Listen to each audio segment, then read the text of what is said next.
ನಮಸ್ಕಾರ ವೀಕ್ಷಕರೇ, ನಾನು ಹರಿಹರಪುರ ಮಂಜುನಾಥ್. ನಮ್ಮ ಸಾಧಕರ ಸನ್ನಿಧಿ ಸರಣಿಯಲ್ಲಿ ವೀರಾಸ್ವಾಮಿ ಅವರನ್ನು ಕುರಿತ ಕೊನೆಯ ಸಂಚಿಕೆಗೆ ಬಂದಿದ್ದೀವಿ. ನೋಡಿ, ವೀರಾಸ್ವಾಮಿ ಅವರನ್ನು ಕುರಿತು ಸಂಚಿಕೆ ಮಾಡುವಾಗ ಅವರ ಹಾಗೂ ರವಿಚಂದ್ರನ್ ಅವರ ಅಂದರೆ ಅಪ್ಪ ಮಗನ ಒಡನಾಟ ಹೇಗಿತ್ತು, ಸಂಬಂಧ ಹೇಗಿತ್ತು ಅನ್ನೋದನ್ನು ಹೇಳಲೇಬೇಕು. ಕಳೆದ ಸಂಚಿಕೆಯಲ್ಲಿ ವೀರಾಸ್ವಾಮಿಯವರು ಹಾಗೂ ಹಂಸಲೇಖ ಅವರ ನಡುವಿನ ಒಡನಾಟವನ್ನು ಹೇಳಿದ್ದೆ. ಈಗ ತಂದೆ ಮಗನ ಸಂಬಂಧ ಹೇಗಿತ್ತು ಅದನ್ನು ಹೇಳ್ತಾ ಇದ್ದೀನಿ. ನೋಡಿ, ರವಿಚಂದ್ರನ್ ಅವರು ಈಶ್ವರಿ ಪಿಕ್ಚರ್ಸ್ ಸಂಸ್ಥೆಯ ಹಂಚಿಕೆಯಾದಂಥ ಒಂದು ಚಿತ್ರ ಧೂಮಕೇತು ಚಿತ್ರದಲ್ಲಿ ಒಂದು ಪುಟ್ಟ ಪಾತ್ರದಲ್ಲಿ ಮಾಡ್ತಾರೆ. ಅದೇ ಸಂಸ್ಥೆಯ ನಿರ್ಮಾಣವಾದಂಥ ಕುಲಗೌರವ ಚಿತ್ರದಲ್ಲಿ ರಾಜ್ಕುಮಾರ್ ಅವರ ಪುತ್ರನ ಪಾತ್ರವನ್ನು ಮಾಡ್ತಾರೆ. ಇದೇ ಅವರಿಗೆ ಚಿತ್ರರಂಗದ ಜೊತೆಗೆ ಇದ್ದಂಥ ಒಂದು ಸಂಬಂಧ. ಮುಂದೆ ಅವರು ಖದೀಮ ಕಳ್ಳರು ಚಿತ್ರದಲ್ಲಿ ಖಳನಾಯಕರಾಗಿ ಬರ್ತಾರೆ. MP ಶಂಕರ್ ಅವರು ನಿರ್ಮಾಣ ಮಾಡಿದ ನಾನೇ ರಾಜ ಚಿತ್ರದ ನಾಯಕರಾಗ್ತಾರೆ. ಆ ಚಿತ್ರವೇನೂ ಅಷ್ಟು ಯಶಸ್ಸನ್ನು ಕಾಣಲಿಲ್ಲ. ಅದಾದ ಮೇಲೆ ನಾನು ನನ್ನ ಹೆಂಡತಿ ಚಿತ್ರ ಬಂದಿದ್ದು, ಅದು ಯಶಸ್ಸನ್ನು ಕಂಡಿದ್ದು, ಅದಾದ ಮೇಲೆ ಪ್ರೇಮಲೋಕ ಆಗಿದ್ದು, ಈ ಎಲ್ಲ ಕಥೆಯನ್ನು ಹಿಂದಿನ ಸಂಚಿಕೆಗಳಲ್ಲಿ ಹೇಳಿದ್ದೀನಿ. ರವಿಚಂದ್ರನ್ ಅವರಿಗೆ ತಂದೆಯವರಿಗೆ ಚಿತ್ರೋದ್ಯಮದಲ್ಲಿ ಅಷ್ಟೊಂದು ದೊಡ್ಡ ಹೆಸರಿದೆ ಅಂತ ಗೊತ್ತಾಗಿದ್ದು ಅವರು ಕಾಲೇಜು ಬಿಟ್ಟು ಆಫೀಸಿಗೆ ಬಂದು ಕೂತ್ಕೊಳ್ಳೋದಕ್ಕೆ ಆರಂಭ ಮಾಡಿದ ಮೇಲೆ. ಅಲ್ಲಿಯವರೆಗೆ ವೀರಾಸ್ವಾಮಿಯವರು ಅವರಿಗೆ ತಂದೆ ಅಷ್ಟೇ, ಮನೆಯಲ್ಲಿ ಅವರನ್ನು ನೋಡ್ತಾ ಇದ್ದರು. ಮನೆಯಲ್ಲಿ ವೀರಾಸ್ವಾಮಿಯವರು ತಾವಾಯಿತು ತಮ್ಮ ಕೆಲಸ ಆಯಿತು. ಯಾವತ್ತೂ ಮಕ್ಕಳ ವಿದ್ಯಾಭ್ಯಾಸದ ಬಗ್ಗೆ ಆಗಲಿ ಬೇರೆ ಯಾವುದೇ ವಿಚಾರದ ಬಗ್ಗೆ ತಲೆ ತೋರಿಸ್ತಾ ಇರಲಿಲ್ಲ.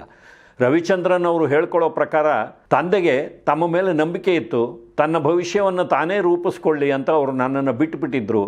ಹಾಗಾಗಿ ನನ್ನ ಹತ್ರ ಏನಾದರೂ 500 ರೂಪಾಯಿ ಹಣ ಇದ್ದರೆ ಇದು ಎಲ್ಲಿಂದ ಬಂತು ಅಂತ ಅವ್ರು ಯಾವತ್ತೂ ಕೇಳ್ತಾ ಇರಲಿಲ್ಲ.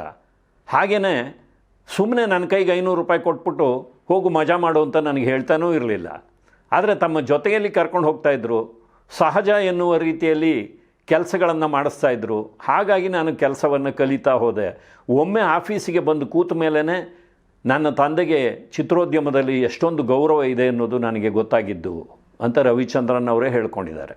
ಯಾವಾಗ ಹಂಸಲೇಖ ಅವರಂಥ ಒಬ್ಬ ಸಾಹಿತಿ, ಸಂಗೀತ ನಿರ್ದೇಶಕ, ಮಾರ್ಗದರ್ಶಿ ಜೊತೆಗೆ ಸಿಕ್ಕಿದ್ರು, ಆಗ ವೀರಾಸ್ವಾಮಿಯವ್ರಿಗೂ ರವಿಚಂದ್ರನ್ ಹಾಗೂ ಹಂಸಲೇಖ ಜೋಡಿ ಯಶಸ್ಸು ಕಾಣುತ್ತೆ ಅಂತ ಹೇಳಿ ಅವರಿಬ್ಬರ ಮೇಲೆ ಸಾಕಷ್ಟು ನಂಬಿಕೆಯನ್ನು ಇಟ್ಟು ಚಿತ್ರಗಳನ್ನು ಮಾಡ್ತಾರೆ. ನೋಡಿ, ಪ್ರೇಮಲೋಕ ಚಿತ್ರವನ್ನು ಮೊದಲಿಗೆ KCN ಸಂಸ್ಥೆಯವರು ನಿರ್ಮಾಣ ಮಾಡಬೇಕಾಗಿತ್ತು. ಆದರೆ ಸುಮಾರು 60-70 ಲಕ್ಷ ರೂಪಾಯಿ ಖರ್ಚಾಗುತ್ತೆ ಅಂತ ಹೇಳಿದಾಗ KCN ಸಂಸ್ಥೆಯವರು ಹೆದರಿ ಹಿಂದೆ ಹೋಗ್ತಾರೆ. ಆಗ ರವಿಚಂದ್ರನ್ ಅವರು ತಮ್ಮ ತಂದೆಗೆ ನಾವೇ ಈ ಚಿತ್ರ ಮಾಡೋಣ ಅಂತ ಹೇಳ್ತಾರೆ. ರವಿಚಂದ್ರನ್ ಅವರ ಮೇಲೆ ವೀರಾಸ್ವಾಮಿಯವರಿಗೆ ಅಪಾರವಾದ ನಂಬಿಕೆ. ಹಾಗಾಗಿ ಮಾಡೋಣ ಅಂತ ಹೇಳ್ತಾರೆ. ಆ ನಂಬಿಕೆ ಕೂಡ ಸುಮ್ಮನೆ ಕುರುಡು ನಂಬಿಕೆ ಅಲ್ಲ. ಆ ನಂಬಿಕೆ ಬರೋದಕ್ಕೆ ಒಂದು ಕಥೆ ಇದೆ. ನೋಡಿ, ಈಶ್ವರಿ ಪಿಕ್ಚರ್ಸ್ ಸಂಸ್ಥೆಯಿಂದ ಚಕ್ರವ್ಯೂಹ ಚಿತ್ರ ನಿರ್ಮಾಣ ಆಗಿದ್ದು, ಯಶಸ್ಸನ್ನು ಕಂಡಿದ್ದು ನಮಗೆಲ್ಲ ಗೊತ್ತೇ ಇದೆ. ಮೊದಲಿಗೆ ಆ ಕಥೆಯನ್ನು ತೆಲುಗಿನ ರಾಮಾನಾಯ್ಡು ಅವರು ಮಾಡಿಸಿದ್ದು. ಅದು ಕನ್ನಡ ಚಿತ್ರರಂಗದಲ್ಲಿ ಪುಟ್ಟಣ್ಣ ಕಣಗಾಲ್, ಸಿದ್ಧಲಿಂಗಯ್ಯ ಇವರ ಬಳಿಯೆಲ್ಲ ಹೋಗಿ ರಿಜೆಕ್ಟ್ ಆಗಿ ವಾಪಸ್ ಬಂದಿತ್ತು. ಅಂಥದ್ದೊಂದು ಕಥೆ ಇದೆ, ಚಿತ್ರ ಮಾಡ್ಬೋದು ಅನ್ನೋದನ್ನು ಉದಯ ಶಂಕರ್ ಅವರು ರವಿಚಂದ್ರನ್ ಅವರಿಗೆ ಹೇಳ್ತಾರೆ. ಕಥೆ ಚೆನ್ನಾಗಿದೆ, ಮಾಡಬಹುದು ಅಂತ. ರವಿಚಂದ್ರನ್ ಅವರಿಗೂ ಉತ್ಸಾಹ, ಏನನ್ನಾದರೂ ಮಾಡಬೇಕು ಅಂತ. ಅವರು ಚಿತ್ರರಂಗಕ್ಕೆ ಇಳಿದಾಗಿತ್ತು, ಕಾಲೇಜ್ ಬಿಟ್ಟಾಗಿತ್ತು. ಹಾಗಾಗಿ ತಂದೆಗೆ ಹೇಳ್ತಾರೆ ಈ ಚಿತ್ರವನ್ನು ಮಾಡೋಣ ಅಂತ. ಯಾಕೋ ವೀರಾಸ್ವಾಮಿ ಅವರಿಗೆ ಅದು ತೆಲುಗಿನಲ್ಲಿ ಅವರು ಮಾಡಬೇಕು ಅಂತ ರೆಡಿ ಮಾಡಿ ಯಾರೂ ಬೇಡ ಅಂತ ಹೇಳಿದ್ದಾರೆ ಅಂದರೆ ನಾವು ಮಾಡೋದು ಸರಿನಾ ಅಂತ ಹೇಳಿ ಅವರು ಬೇಡ ಅಂತಾರೆ. ಆದರೆ ರವಿಚಂದ್ರನ್ ಅವರಿಗೆ ಆ ಕಥೆಯ ಮೇಲೆ ಏನೋ ಒಂದು ನಂಬಿಕೆ ಇರುತ್ತೆ, ವಾದ ಮಾಡ್ತಾನೇ ಇರ್ತಾರೆ. ನೋಡಿ, ಒಂದು ಸಾರಿ ರವಿಚಂದ್ರನ್ ವೀರಾಸ್ವಾಮಿಯವರು ಫುಟ್ಪಾತ್ನಲ್ಲಿ ಇದೇ ವಿಷಯವನ್ನು ಚರ್ಚೆ ಮಾಡ್ತಾ ಬರ್ತಾ ಇರುವಾಗ ಅವರ ಜೊತೆಯಲ್ಲಿ S. ರಾಮನಾಥನ್ ಅವರು ಇರ್ತಾರೆ. ಕನ್ನಡ ಚಿತ್ರರಂಗದ ಒಬ್ಬ ಹಾಸ್ಯ ಕಲಾವಿದ, S. ಶಿವರಾಮ್ ಅವರ ಸೋದರರು, ಹಿಂದಿ ಚಿತ್ರರಂಗದಲ್ಲಿ ದೊಡ್ಡ ಹೆಸರು ಮಾಡಿದವರು. ಅವರು ಈ ಅಪ್ಪ ಮಗನ ವಾದವನ್ನು ಕೇಳಿ ವೀರಾಸ್ವಾಮಿಯವರಿಗೆ ಹುಡುಗ ತುಂಬ ಇಷ್ಟಪಡ್ತಾ ಇದ್ದಾನೆ, ಮಾಡಲಿ ಬಿಡಿ ನೋಡೋಣ ಅಂತ ಒಂದು ಕಿವಿ ಮಾತನ್ನು ಹೇಳ್ತಾರೆ. ಅಂಥ ಒಬ್ಬ ನಿರ್ದೇಶಕರು ಹಾಗೆ ಹೇಳಿದಾಗ ವೀರಾಸ್ವಾಮಿಯವರು ಸಹ ಆಯಿತು ಮಾಡೋಗು ಅಂತ ಪರ್ಮಿಷನ್ ಕೊಡ್ತಾರೆ. ರವಿಚಂದ್ರನ್ ಅವರು ಆ ಕಥೆಯಲ್ಲಿ ಇದ್ದಂಥ ಒಂದು ಕ್ಲೈಮ್ಯಾಕ್ಸನ್ನು ಬದಲಾವಣೆ ಮಾಡಿ ಚಕ್ರವ್ಯೂಹ ಚಿತ್ರವನ್ನು ನಿರ್ಮಾಣ ಮಾಡ್ತಾರೆ. ಅದು ಅದ್ಭುತವಾದ ಯಶಸ್ಸನ್ನು ಕಂಡಾಗ ಮಗನ ಮೇಲೆ ವೀರಾಸ್ವಾಮಿಯವರಿಗೆ ಒಂದು ನಂಬಿಕೆ ಬರುತ್ತೆ. ಅದೇ ನಂಬಿಕೆಯಿಂದಾಗಿ ಅವರು ಪ್ರೇಮಲೋಕ ಚಿತ್ರಕ್ಕಾಗಿ ದೊಡ್ಡ ಬಜೆಟ್ ಬಂದರೂ ಸಹ ಪರವಾಗಿಲ್ಲ ಅಂತ ಹೇಳಿ ಒಪ್ಕೋತಾರೆ. ನೋಡಿ, KCN ಸಂಸ್ಥೆಯವರು 60-70 ಲಕ್ಷವೇ ದೊಡ್ಡ ಬಜೆಟ್ ಅಂತ ಹೇಳಿ ಬೇಡ ಅಂತ ಹಿಂದೆ ಸರಿದಂಥ ಪ್ರೇಮಲೋಕ ಚಿತ್ರ ಕೊನೆಗೆ ಸಿದ್ಧವಾದಾಗ 1.25 ಕೋಟಿ ಅದಕ್ಕೆ ಖರ್ಚಾಗಿರುತ್ತೆ. ಆ ಚಿತ್ರಕ್ಕಾಗಿ 15 ಬೈಕ್ಗಳನ್ನು ಕೊಂಡ್ಕೋಬೇಕು ಅಂತ ರವಿಚಂದ್ರನ್ ಅವರು ಹೇಳಿದಾಗ ಮರು ಮಾತಾಡದೆ ವೀರಾಸ್ವಾಮಿಯವರು ಒಪ್ಪಿಗೆ ಕೊಡ್ತಾರೆ. ಅಂದರೆ ಮಗನ ಮೇಲಿದ್ದ ನಂಬಿಕೆಯಿಂದ ಪ್ರೇಮಲೋಕ ಚಿತ್ರಕ್ಕೆ ಏನೆಲ್ಲ ಬೇಕೋ ಅದೆಲ್ಲವನ್ನು ಅವರು ಒದಗಿಸಿಕೊಡ್ತಾರೆ. ಅವರ ನಂಬಿಕೆಯನ್ನು ರವಿಚಂದ್ರನ್ ಅವರು ಸುಳ್ಳು ಮಾಡಲಿಲ್ಲ.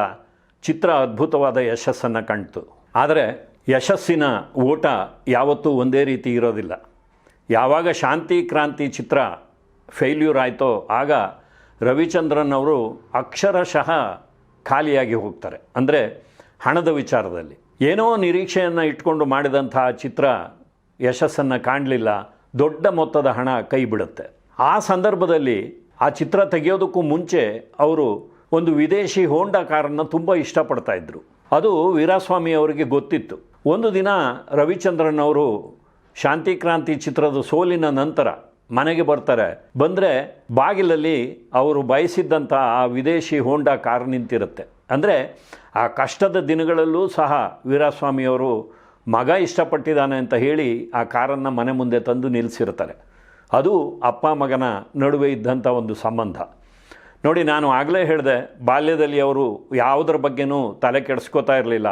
ಮಗನ ಬಗ್ಗೆ ಓದು ಅಂತಲೂ ಹೇಳ್ತಾ ಇರಲಿಲ್ಲ, ಓದಬೇಡ ಅಂತಲೂ ಹೇಳ್ತಾ ಇರಲಿಲ್ಲ. ಯಾವತ್ತೂ ಬೈದವರಲ್ಲ.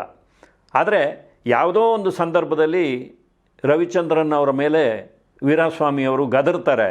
ಆ ಗದರಿಕೆಯನ್ನು ಕೇಳಿ ವೀರಾಸ್ವಾಮಿಯವರ ಪತ್ನಿ ಪಟ್ಟಮ್ಮಾಳವರು 1 ತಿಂಗಳ ಕಾಲ ತಮ್ಮ ಪತಿಯ ಬಳಿ ಮಾತನ್ನು ಬಿಟ್ಟಿದ್ರಂತೆ. ಅಷ್ಟು ಪ್ರೇಮ ಅವರಿಗೆ ತಮ್ಮ ಮಗನ ಮೇಲೆ. ಶಾಂತಿ ಕ್ರಾಂತಿ ಚಿತ್ರದ ಸೋಲಿನಿಂದಾಗಿ ಅದರಿಂದ ತಲೆಯ ಮೇಲೆ ಬಂದಂಥ ಸಾಲವನ್ನು ತೀರಿಸಿಕೊಳ್ಳುವ ಸಲುವಾಗಿ ದಾರಿಯನ್ನು ಹುಡುಕ್ತಾ ಇದ್ದಂಥ ರವಿಚಂದ್ರನ್ ಅವರಿಗೆ ಬೇರೆ ಬೇರೆ ರೀತಿಯ ಒತ್ತಡಗಳು ಇತ್ತು. ಆ ಹೊತ್ತಿಗಾಗಲೇ ವೀರಾಸ್ವಾಮಿಯವರು ಒಮ್ಮೆ ಬಿದ್ದು ಪೆಟ್ಟು ಮಾಡಿಕೊಂಡು ಅವರ ಮೂಳೆಗಳು ಸವೆಯುವಂಥ ಒಂದು ವಿಚಿತ್ರವಾದ ಕಾಯಿಲೆಗೆ ತುತ್ತಾಗಿರ್ತಾರೆ. ಹಾಗಾಗಿ ಆಗಾಗ ಆರೋಗ್ಯ ಕೆಡ್ತಾ ಇರುತ್ತೆ. ಜೊತೆಗೆ ನಾವು ಹಿಂದಿನ ಸಂಚಿಕೆಗಳಲ್ಲೇ ಹೇಳಿದ ಹಾಗೆ ವೀರಾಸ್ವಾಮಿಯವರಿಗೆ ಪ್ರತಿದಿನ 8 ಗಂಟೆ ಆದ ಕೂಡಲೇ ಮದ್ಯ ಸೇವನೆಗೆ ಹೋಗುವಂಥ ಒಂದು ಅಭ್ಯಾಸ ಇತ್ತು. ಜೊತೆಗೆ ಧೂಮಪಾನದ ಅಭ್ಯಾಸ ಕೂಡ ಇತ್ತು. ಯಾವಾಗ ಈ ಮೂಳೆ ಸವೆತದ ಒಂದು ತೊಂದರೆ ಕಾಣಿಸ್ಕೊಳ್ಳುತ್ತೋ ಆಗ ವೈದ್ಯರ ಬಳಿ ತೋರಿಸಿದಾಗ ಹೆಚ್ಚಿನ ಚಿಕಿತ್ಸೆಗಾಗಿ ಅವರನ್ನು ಅಮೇರಿಕಾಗೆ ಕರ್ಕೊಂಡು ಹೋಗಬೇಕು ಅನ್ನುವಂಥ ಒಂದು ಮಾತು ಕೇಳಿ ಬರುತ್ತೆ. ಆದರೆ ಆ ಹೊತ್ತಿಗಾಗಲೇ ರವಿಚಂದ್ರನ್ ಅವರು ಶಾಂತಿ ಕ್ರಾಂತಿಯಿಂದ ಕೈ ಸುಟ್ಕೊಂಡಿರ್ತಾರೆ. ಹೇಗಾದರೂ ಒಂದು 25 ಲಕ್ಷ ರೂಪಾಯಿನ ಸಂಪಾದನೆ ಮಾಡಿದ್ರೆ ಅದರಿಂದ ತಂದೆನ ಅಮೇರಿಕಾಗೆ ಕರ್ಕೊಂಡು ಹೋಗ್ಬೋದು ಅಂತ ಹೇಳಿ ರಾಮಾಚಾರಿ ಚಿತ್ರವನ್ನು ಕೈಗೆತ್ಕೋತಾರೆ. ಆದರೆ ರಾಮಾಚಾರಿ ಚಿತ್ರಕ್ಕಾಗಿ ಅವರು ತಮ್ಮ ಬಳಿ ಇದ್ದಂಥ ಹಣದಲ್ಲೇ ಅದನ್ನು ನಿರ್ಮಾಣ ಮಾಡೋದಕ್ಕೆ ಸಾಧ್ಯ ಆಗದೇ ಇದ್ದಿದ್ದರಿಂದ ಮುಂಗಡವಾಗಿ ಹಣವನ್ನು ತಗೋಬೇಕಾಗಿ ಬಂದಿದ್ದರಿಂದಾಗಿ ಆ ಚಿತ್ರದ ಲಾಭಾಂಶದಲ್ಲಿ ಅವರಿಗೆ ಹೆಚ್ಚೇನೂ ಬರಲಿಲ್ಲ. ಆದರೆ ಆ ಹೊತ್ತಿಗಾಗಲೇ ತಂದೆಯ ಆರೋಗ್ಯ ಕ್ಷೀಣಿಸ್ತಾ ಬಂದಿತ್ತು. ಜೊತೆಗೆ ಮತ್ತೊಮ್ಮೆ ವೀರಾಸ್ವಾಮಿ ಅವರನ್ನು ಪರೀಕ್ಷೆ ಮಾಡಿದ ವೈದ್ಯರು ಅಮೇರಿಕಾಗೆ ಕರ್ಕೊಂಡು ಹೋಗುವಂಥ ಅಗತ್ಯ ಏನೂ ಇಲ್ಲ, ಇಲ್ಲೇ ಅವರು ವಿಶ್ರಾಂತಿ ತೆಗೆದುಕೊಳ್ಳಿ, ಇಲ್ಲೇ ಚಿಕಿತ್ಸೆ ಕೊಡಬಹುದು ಅಂತ ಹೇಳ್ತಾರೆ. ಅದೇ ದಿನಗಳಲ್ಲಿ ಒಮ್ಮೆ ರಜನಿಕಾಂತ್ ಅವರು ವೀರಾಸ್ವಾಮಿ ಅವರ ಮನೆಗೆ ಬರ್ತಾರೆ. ಆಗ ರವಿಚಂದ್ರನ್ ಅವರ ಬಳಿ ಹೇಳ್ತಾರೆ, ಇವರು ಮದ್ಯಪಾನ ಹಾಗೂ ಧೂಮಪಾನದ ಅಭ್ಯಾಸವನ್ನು ಬಿಡದೇ ಇದ್ದರೆ ಬಹಳ ಕಷ್ಟ ಆಗುತ್ತೆ ಅಂತ. ಆದರೆ ಏನೇ ಮಾಡಿದ್ರೂ ಅದನ್ನು ಬಿಡೋದಕ್ಕೆ ವೀರಾಸ್ವಾಮಿ ಅವರಿಂದ ಸಾಧ್ಯವಾಗ್ತಾ ಇರಲಿಲ್ಲ.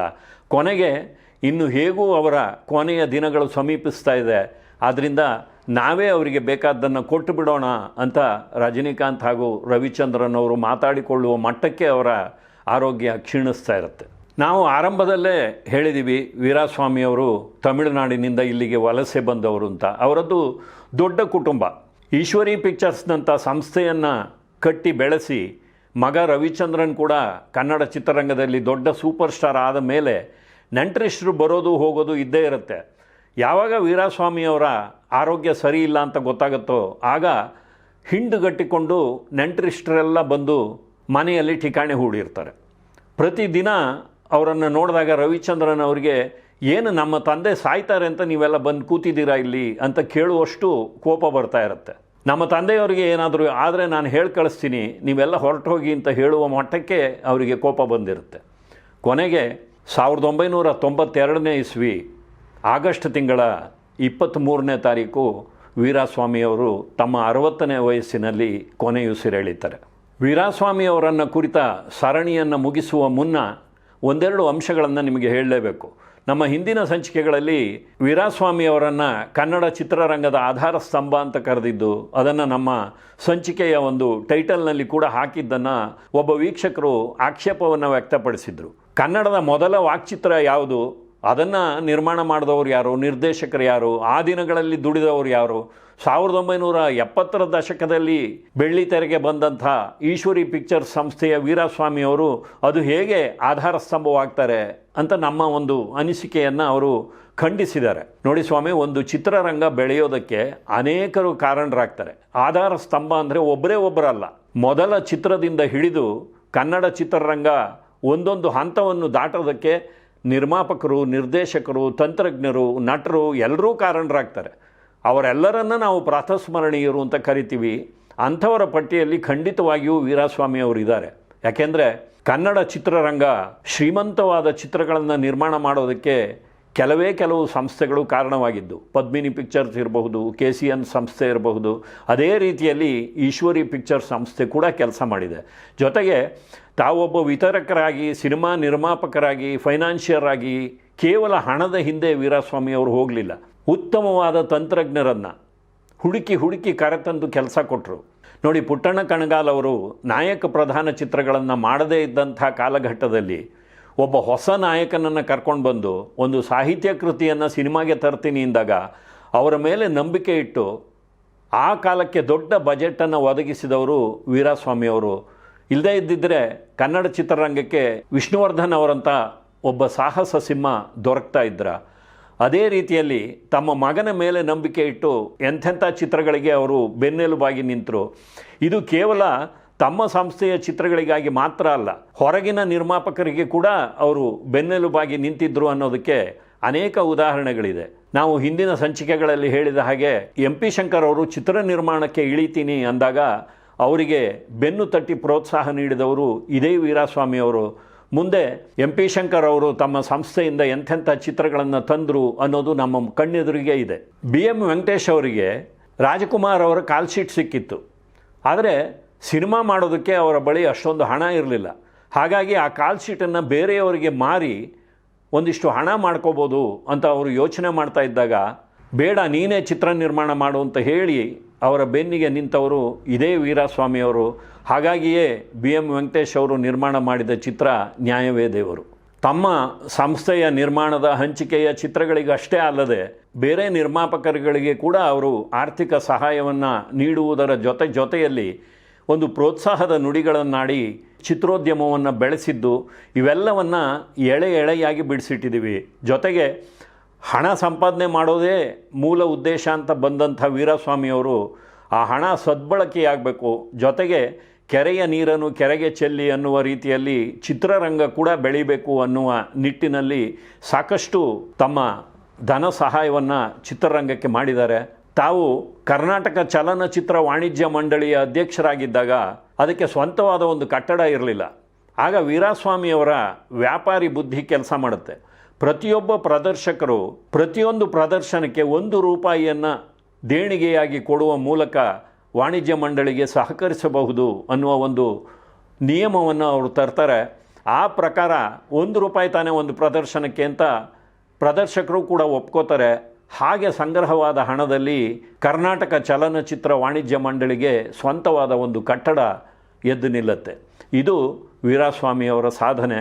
ಹಾಗಾಗಿ ಇಂಥವರ ಬಗ್ಗೆ ಮಾತಾಡುವಾಗ ನಾವು ಪೂರ್ತಿಯಾಗಿ ಇತಿಹಾಸವನ್ನು ತಿಳ್ಕೊಂಡು ಮಾತಾಡಬೇಕೇ ಹೊರತು ಸುಮ್ಮನೆ ಯಾವುದೋ ಕಾರಣಕ್ಕಾಗಿ ಅವರನ್ನು ದ್ವೇಷಿಸೋದಾಗಲಿ, ಅವರ ಬಗ್ಗೆ ಹಗುರವಾಗಿ ಮಾತಾಡೋದಾಗಲಿ ಬೇಡ ಅಂತ ಹೇಳಿ ಈ ಸರಣಿಯನ್ನು ಮುಗಿಸ್ತಾ ಇದ್ದೀನಿ. ಮತ್ತೆ ಮುಂದಿನ ಸಂಚಿಕೆಯಲ್ಲಿ ಭೇಟಿ ಮಾಡ್ತೀನಿ. ನಮಸ್ಕಾರ.